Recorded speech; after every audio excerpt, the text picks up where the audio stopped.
Good morning friends, welcome to my channel study blogs with Shivendra. आज है 18 फरवरी 2022। चलिए आज के दिन देखते हैं कितने पॉइंट्स हम लोग पढ़ते हैं। आइए इससे पहले कल के क्वेश्चन पे हम लोग नज़र डालते हैं कि कल का क्वेश्चन क्या था। कल का क्वेश्चन मैंने पूछा था कि पुष्कर मेला का आयोजन किस राज्य में किया जाता है, जिसका सही ऑप्शन है राजस्थान। जिन लोगों ने भी कमेंट करके यह आंसर बताया था उन सभी लोगों का आंसर सही है, राजस्थान। यहीं पर पुष्कर मेले का आयोजन होता है और यह एक चर्चित स्थल भी है पुष्कर, और पुष्कर नाम की झील भी राजस्थान में ही स्थित है। चलिए आइए शुरू करते हैं। आज के पॉइंट देखते हैं। चलिए पहला पॉइंट है, इसरो ने वर्ष 2022 का पहला उपग्रह EOS-04 लॉन्च किया। तो कौन सा उपग्रह लॉन्च किया है? EOS-04 यह उपग्रह का नाम है, इसरो ने लॉन्च किया है। कहाँ से लॉन्च किया है? श्रीहरिकोटा में सतीश धवन अंतरिक्ष केंद्र से लॉन्च किया है। ओके, रॉकेट का क्या नाम है? किस रॉकेट के द्वारा इस उपग्रह को लॉन्च किया गया? तो PSLV-C52 इम्पोर्टेंट है, ये याद रखिएगा। देखिए इसमें तीन चीज़ें इम्पोर्टेंट है। पहला कि उपग्रह कौन सा है, EOS-04 है। कहाँ से लॉन्च किया गया? श्रीहरिकोटा में सतीश धवन अंतरिक्ष केंद्र से लॉन्च किया गया। रॉकेट कौन सा है? तो PSLV-C52 रॉकेट का नाम है, ये याद रखना चाहिए। अच्छा, इसरो आया है तो इसरो का फुल फॉर्म देखते हैं। मैंने आपसे पहले भी कहा था कि जो फुल फॉर्म आएंगे वो एक तरफ आप लोग नोट डाउन करिएगा। बार बार ऐसे आते हैं, इसरो हुआ, DRDO हुआ, ऐसे ऐसे चीज़ें बार बार आती हैं। तो इसरो आया है तो इसरो का फुल फॉर्म देखते हैं। इंडियन स्पेस रिसर्च ऑर्गेनाइजेशन, ये इसरो का फुल फॉर्म है। स्थापना कब हुई है इसकी? 1969 में हुई है। मुख्यालय कहाँ है? बंगलुरु में है। अध्यक्ष कौन है? S सोमनाथ इसके अध्यक्ष हैं। चलिए नेक्स्ट पॉइंट की तरफ चलते हैं। किस राज्य में मेदाराम जतारा महोत्सव 2022 का आयोजन हुआ? तो तेलंगाना में मेदाराम जतारा महोत्सव का आयोजन किया गया। ठीक है, तेलंगाना आया है तो तेलंगाना के विषय में थोड़ा सा जान लेते हैं। देखिए तेलंगाना जो है वो तेलंगाना आंध्र प्रदेश में शामिल था। फिर आंध्र प्रदेश 2014 में यह अलग हुआ। ओके, अब तेलंगाना की राजधानी क्या है? हैदराबाद है। हैदराबाद आया है तो हैदराबाद में अभी वर्तमान में कुछ चीज़ें इंपॉर्टेंट हुई हैं, उनके विषय में जानते हैं। अभी हाल में स्टैचू ऑफ इक्वलिटी का उद्घाटन हुआ है हैदराबाद में। भारत का पहला डॉग पार्क लगाया गया है, हैदराबाद में है। अभी सबसे बड़ा बैट लॉन्च किया गया था, हैदराबाद में ही किया गया। ये तीनों पॉइंट आपको याद रखना है। मुख्यमंत्री कौन है यहाँ के? के चंद्रशेखर राव हैं यहाँ के मुख्यमंत्री। झीलें कौन कौन सी हैं? हुसैन सागर, निजाम सागर, भद्रकाली झील यहाँ की झीलें हैं। चर्चित स्थल कौन से हैं? चार मीनार है, गोलकुंडा का किला है, बिरला मंदिर है। ओके, ये स्थल हैं यहाँ के।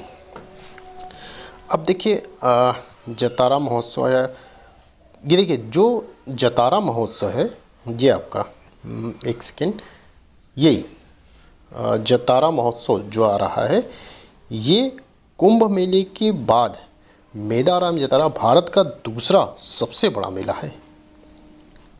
कुंभ मेला पहला लगता है, सबसे बड़ा मेला लगता है भारत का, उसके बाद दूसरे नंबर पर यह मेला है जतारा महोत्सव। भारत सरकार के जनजाति मामलों के मंत्रालय ने इस महोत्सव के लिए 2.26 करोड़ रुपए मंजूर किए हैं। तो देखिए दो चीज़ें हैं इम्पोर्टेंट यहाँ पर कि कहाँ पर यह महोत्सव आयोजन हुआ? तेलंगाना राज्य में हुआ है। ठीक है, दूसरा इम्पोर्टेंट है कितने करोड़ रुपए मंजूर किए गए, कितनी धनराशि? 2.26 करोड़ रुपए, ये इम्पोर्टेंट है आपका। चूँकि देखिए महोत्सव आया है महोत्सव, अन्य महोत्सव को जानने से पहले एक चीज़ हम और जान लेते हैं कि कुंभ मेले के बाद का या भारत का दूसरा सबसे बड़ा मेला है। तो थोड़ा सा कुंभ के बारे में जान लेते हैं। भारत के देखिए 4 जगह कुंभ मेला लगता है। देखिए कुंभ मेला 3 हैं आपके, जैसे एक कुंभ मेला होता है, एक अर्ध कुंभ मेला होता है, एक महाकुंभ होता है। तो तीनों के बारे में थोड़ा थोड़ा जान लेते हैं। जो कुंभ मेला होता है वह 4 जगह लगता है। कहाँ कहाँ? प्रयागराज, उज्जैन, हरिद्वार, नासिक में लगता है। प्रयागराज में कहाँ? संगम पर लगता है, यह सबसे बड़ा होता है। इन चारों में यह सबसे बड़ा होता है। उज्जैन शिप्रा नदी पर लगता है, हरिद्वार में गंगा नदी पर लगता है और नासिक में गोदावरी नदी पर लगता है। ये 4 जगह कुंभ मेला लगता है और कुंभ मेला 12 वर्षों के अंतराल पर होता है। ठीक, ये याद रखिएगा आप कि 12 वर्षों के अंतराल पर इन चारों जगह यह मेला लगता है। जबकि अर्ध कुंभ 6-6 वर्षों पर होता है, जो केवल 2 स्थानों पर लगता है। कहाँ लगता है? प्रयागराज व हरिद्वार में लगता है। ठीक है, इन 2 स्थानों पर, प्रयागराज, हरिद्वार। कुंभ मेला 4 जगह, अर्ध कुंभ 2 जगह होता है। ठीक, प्रयागराज और हरिद्वार। एक होता है महाकुंभ। तो इस महाकुंभ का आयोजन 144 वर्ष बाद प्रयागराज में होता है। ये सिर्फ प्रयागराज में। महाकुंभ 1 जगह प्रयागराज में, अर्ध कुंभ 2 जगह प्रयागराज व हरिद्वार, कुंभ मेला 4 जगह प्रयागराज, उज्जैन, हरिद्वार, नासिक। ठीक, चलिए अब चूँकि महोत्सव आया है तो थोड़ा सा महोत्सव, अन्य महोत्सव जो हमने पढ़े हैं वो देख लेते हैं कौन कौन से हैं। देखिए कंचोथ पर्व कहाँ मनाया गया? जम्मू कश्मीर में मनाया गया। तुरग्या महोत्सव कहाँ मनाया गया? अरुणाचल प्रदेश में मनाया गया। स्पुतुक कुस्टर महोत्सव लद्दाख में मनाया गया। लोसांग महोत्सव सिक्किम में मनाया गया। लोहरी महोत्सव पंजाब में मनाया गया। ओके, चलिए नेक्स्ट पॉइंट आप पे आते हैं। जनवरी के लिए ICC player of the month चुना गया। किसको? कीगन पीटरसन व हीथर नाइट को।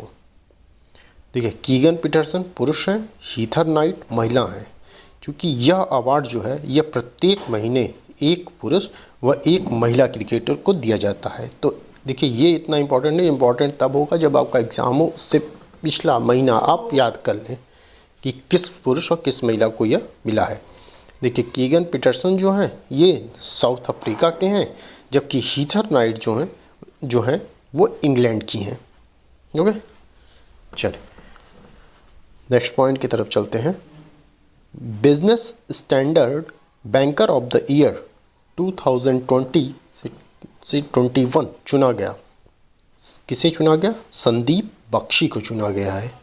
ओके, अब आइए, पहली भारतीय plastic waste neutral FMCG company बनी।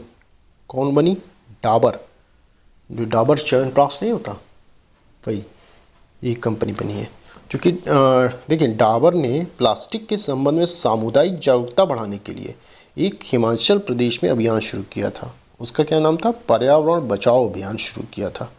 ये चाह रहे हैं कि जो प्लास्टिक है वो आपका कम से कम यूज हो। अगर प्लास्टिक मान लीजिए निकलता भी है उनको बनाने में चीज़ें, तो उसका रिसाइकिल बिन हो और दूसरी प्रोडक्ट उससे बनाई जा सके, फिजूल मतलब बर्बाद ना हो।